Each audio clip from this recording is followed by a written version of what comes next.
Kegiatan apa saja yang akan kita lakukan pada saat kita sudah sampai di bandara? Ternyata, pada saat kita tiba di bandara, kita akan masih melalui proses panjang. Serangkaian pemeriksaan yang harus kita lewati saat tiba di kota suci. Baik itu saat tibanya ke Mekah maupun ke Madinah. Apa saja? Bismillah, kita bahas dalam video kali ini dan saya sertakan video ilustrasinya, asli video saya saat umroh beberapa bulan yang lalu. أيا نازها عني ومسكنه الحاشا أجيب من ملا كلا نواهي نداؤه أجيب من تولاه الحوافيك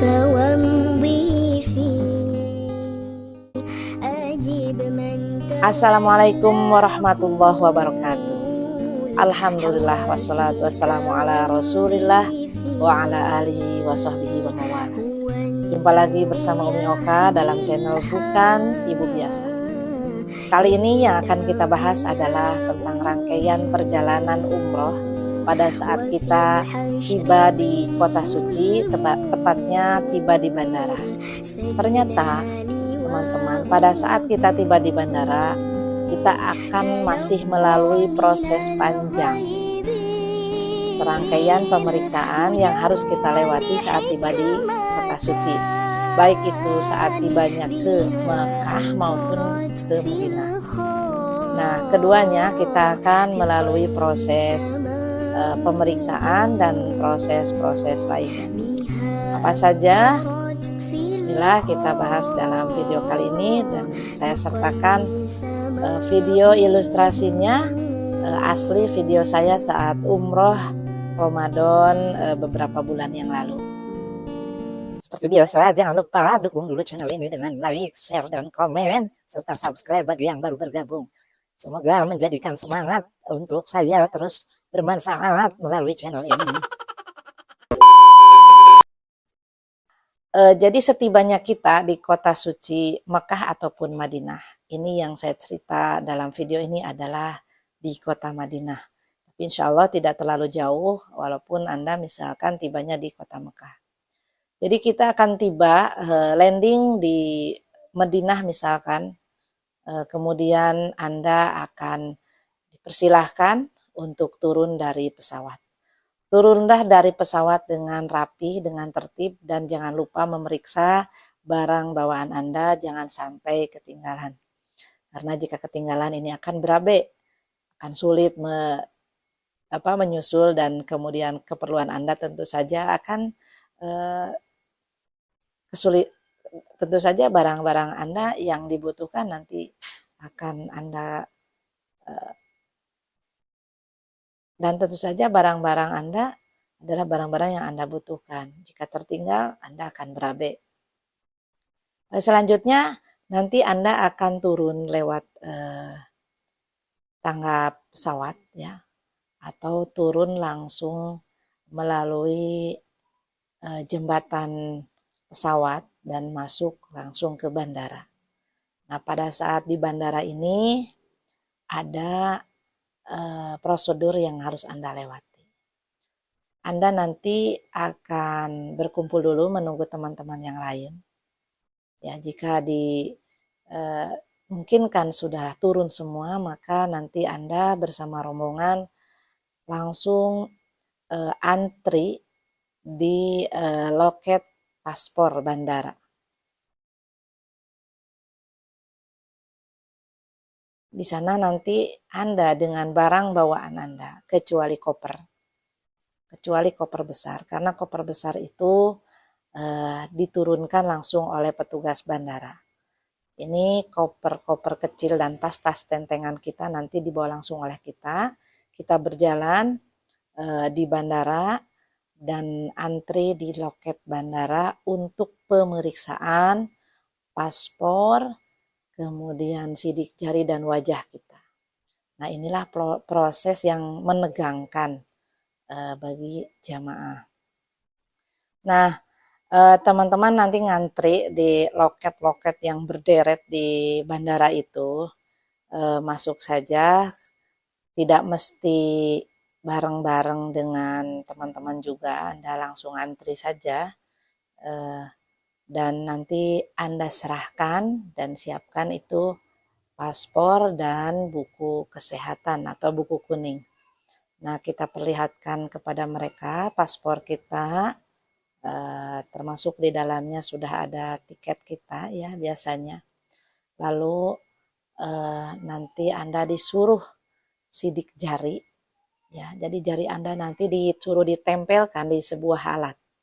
Biasanya 4 jari ya. Bahkan kadang-kadang semua jari ya. Nanti ditempelkan, didetek apakah jari Anda sama dengan yang ada di paspor. Ini untuk menghindari penumpang gelap atau penyusupan penumpang.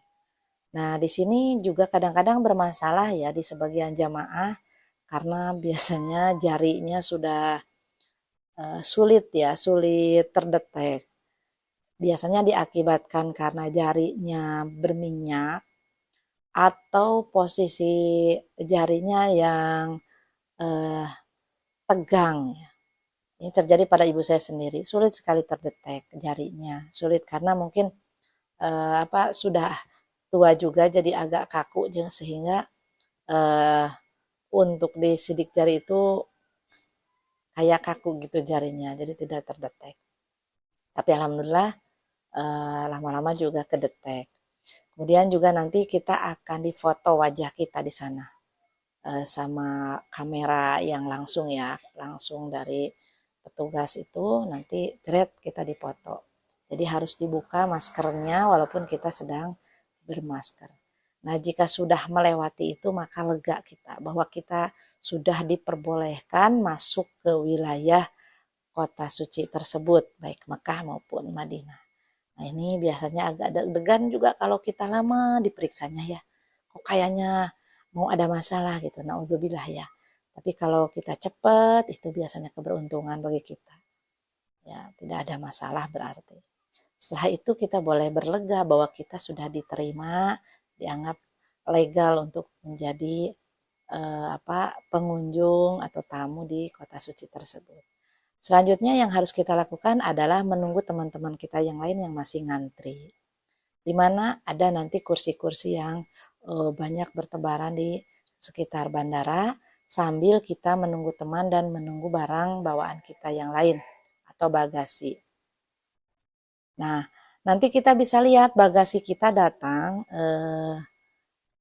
di sana ya.